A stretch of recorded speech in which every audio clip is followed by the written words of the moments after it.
திருவள்ளூர் மாவட்டத்தில் நீர்பிடிப்பு பகுதிகளில் தொடர்ச்சியாக கனமழை பெய்து வந்ததன் காரணமாக பூண்டி சத்தியமூர்த்தி நீர்த்தேக்கத்திற்கு வரும் நீரின் அளவானது 15,500 கன அடியாக உள்ள நிலையில் பூண்டி சத்தியமூர்த்தி நீர்த்தேக்கத்தின் நீர் இருப்பு 34.99 அடியாகவும் நீர் கொள்ளளவு 3,150 மில்லியன் கன அடியாகவும் உயர்ந்துள்ளது.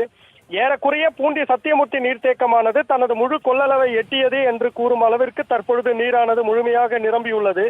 மேலும் அணையின் நீர்பிடிப்பு பகுதிகளில் கனமழை பெய்து வருவதாலும் நீர்வரத்து தொடர்ச்சியாக உயர்வதாலும் சத்தியமூர்த்தி சாகர் நீர்த்தேக்கத்தில் பாதுகாப்பு கருதி முன்னெச்சரிக்கை நடவடிக்கையாக அணையிலிருந்து நேற்று மதியம் 1:30 மணி அளவில் 1000 கன அடி உபரி நீரானது வெளியேற்றப்பட்ட நிலையில் அது படிப்படியாக உயர்த்தப்பட்டு 5000 கன அடியாகவும் பின்னர் 12,000 கன அடியாகவும் உயர்த்தப்பட்டு தற்பொழுது வினாடிக்கு 16,500 கன அடி உபரி நீரானது திறந்துவிட்டு பொதுப்பணித்துறை அதிகாரிகள் நடவடிக்கை மேற்கொண்டுள்ளனர்.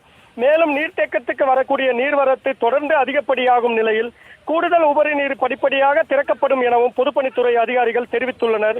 இதனையடுத்து உபரி நீர் கொசஸ்தலை ஆற்றில் திறந்துவிடப்படுவதால் கொசஸ்தலை ஆற்றின் கரையோர மக்களுக்கு மாவட்ட ஆட்சியர் வெள்ள அபாய எச்சரிக்கையும் விடுத்துள்ளார்.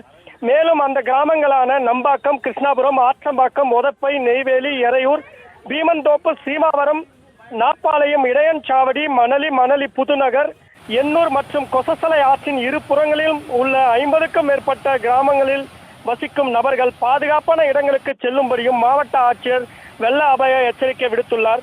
மேலும் எச்சரிக்கையில் தாழ்வான பகுதியில் வசிக்கும் கிராமத்தினர் பாதுகாப்பான இடங்களுக்கு செல்லவும் கொசஸ்தலை ஆற்றில் இறங்கி செல்ஃபி எடுக்கவோ குளிக்கவோ துணி துவைக்கவோ கூடாது எனவும் அந்த எச்சரிக்கையில் மாவட்ட ஆட்சியர் குறிப்பிட்டுள்ளார்.